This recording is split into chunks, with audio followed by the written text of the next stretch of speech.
Jam në një prej shesheve më të mëdhej të globit, në kryeqytetin e Kinës, në sheshin qendror të Pekinit.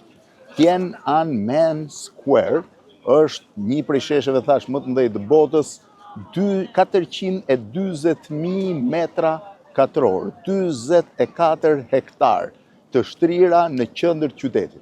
E veçanta e tij është se është ndoshta i vetmi shesh në botë, ndoshta them gjithmonë, i cili nuk ka asnjë restoran, asnjë bar, asnjë dyqan, asnjë gjë shërbimesh, por vetëm ndërtesa administrative. Po si shtrihet qyteti? Në këtë drejtim që po shihni është hyrja e qytetit të ndaluar, hyrja qendrore nga Tiananmen Square. E ka marrë emrin pikërisht nga kjo, hyrja drejt parajsës, sepse eksaktësisht në këtë vend në vitin 1949, në 1 tetor të vitit 1949, Mao Zedongi ju drejtua kinezëve në një fjalim që sankciononte fitoren e komunistëve në luftën civile me Chiang Kai-shin. Pra ky është monumenti i Mao Zedongit. Dhe hyrja e Tiananmenit. Janë 5 gate, kryesori i madhi është ai ku hynte perandori, ndërkohë në këtë drejtim është Great Hall of People, ose salla e madhe e takimeve dhe e presidiumi kuvendit popullor, nëse flasim si dikur i Kinës, e cila është një prej godinave më të mëdha në vend, e ndërtuar në vetëm 10 muaj në vitin 1959. Drita nuk më lë që ta shoh mirë. Në këtë drejtim është ish ambasada britanike në kohën e perandorisë dhe të kolonializmit britanik, ndërsa në këtë drejtim është monumenti i popujve dhe mbrapa tij godina që po shihni është godina e mauzoleumit të Mao Zedongit, liderit komunist të Kinës.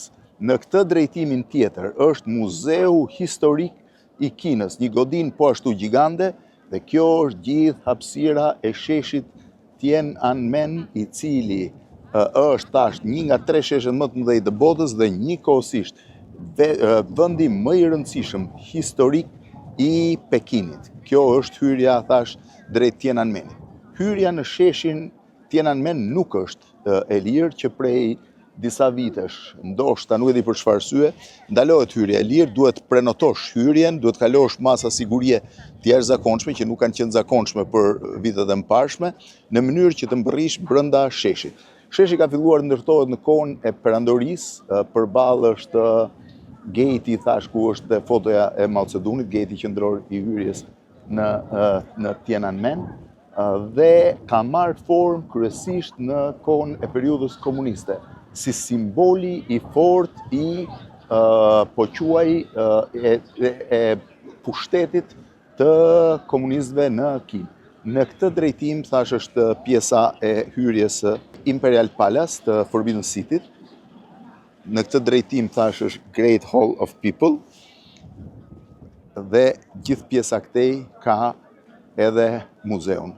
Është sheshi më i madh i Pekinit dhe sheshi më i madh i të gjithë Kinës. Historia e Tiananmenit është shumë e famshme, sidomos për ngjarjet e vitit 1989. Në prill të vitit 1989, studentët e Universitetit Pekinit dolën në një grevë ku kërkuan ndryshime politike.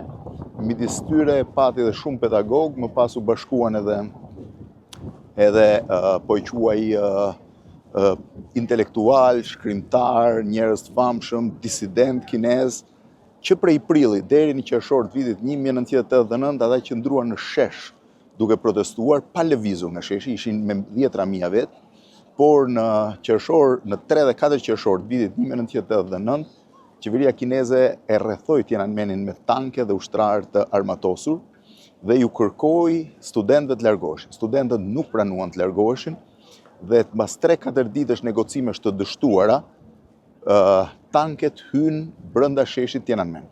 Në momentin që tanket po hynin brenda, një histori shumë interesante është një burr ndaloi përpara tankeve me një çantë, me sa duket ishte duke bërë pazar.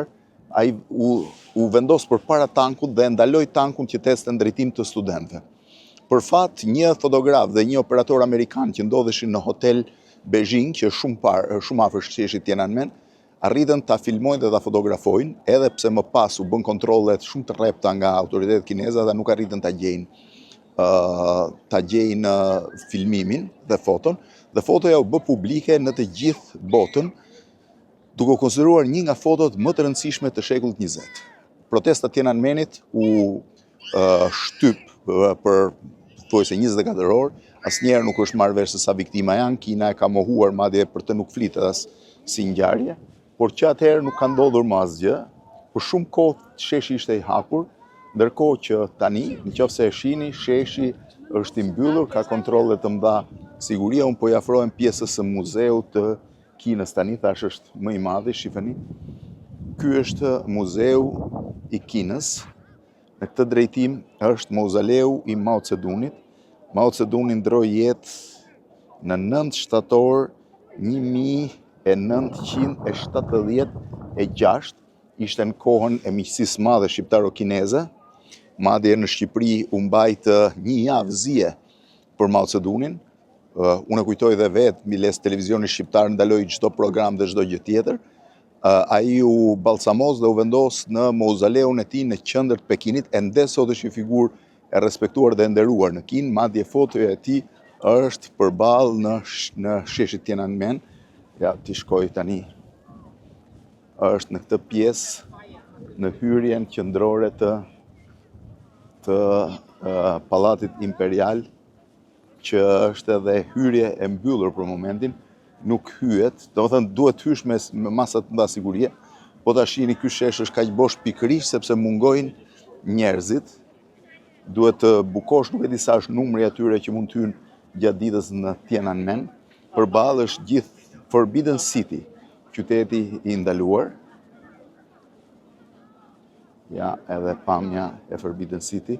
Besoj këtu duket edhe fotografia e Mao Zedongit në portën kryesore, ku hynte perandori të Forbidden City-t.